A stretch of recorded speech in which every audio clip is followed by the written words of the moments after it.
Wala sa kanila ang may bahid ng dugo dahil sa tukhang. Wala sa kanilang kasabwat sa pagbulsa ng sako-sakong pera, pinagsamantalahan ang krisis ng pandemya, pinabayaan ang ating mga kababayan na magkasakit at mamatay.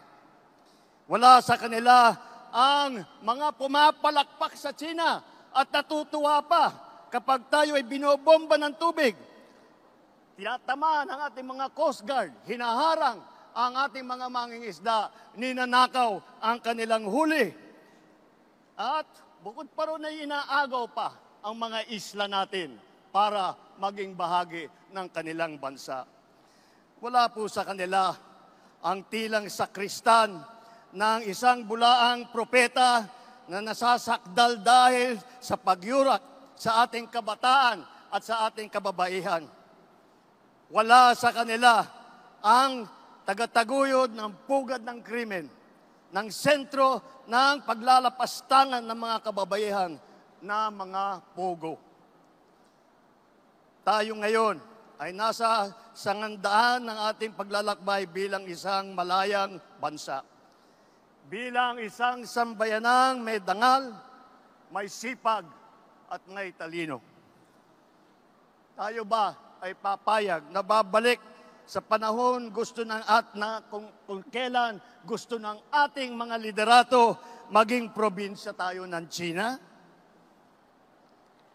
Babalik ba tayo sa nakaraan na ibinubugaw ang ating bayan bilang isang sugalan ng mga dayuhan?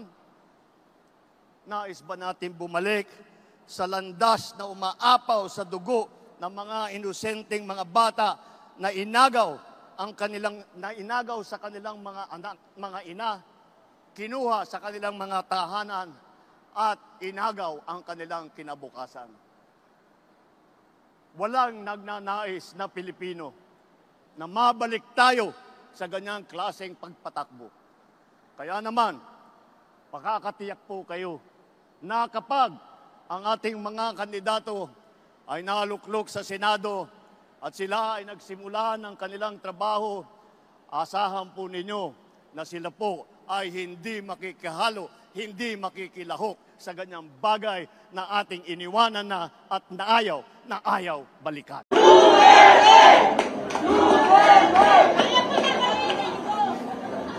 Alam mo, kung ako ang durugista, kung may ganoon ako, at bakit sa utak ko, bakit hindi? Total, kasama ko naman sa presidente sa hit-hitan. So, yung baski yung mga pulis, pati military, medyo, ano sila? Because of the incongruity. Hindi magkasya eh. Meron isang presidente na talagang bangag.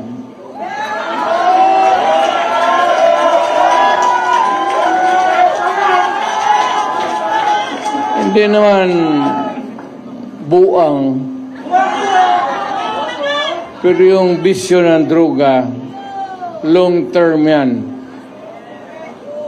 Maging ulol si Marcos,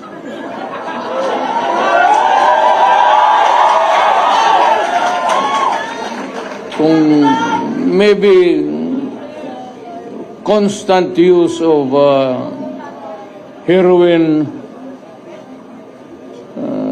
aabot pa siguro siya ng 80.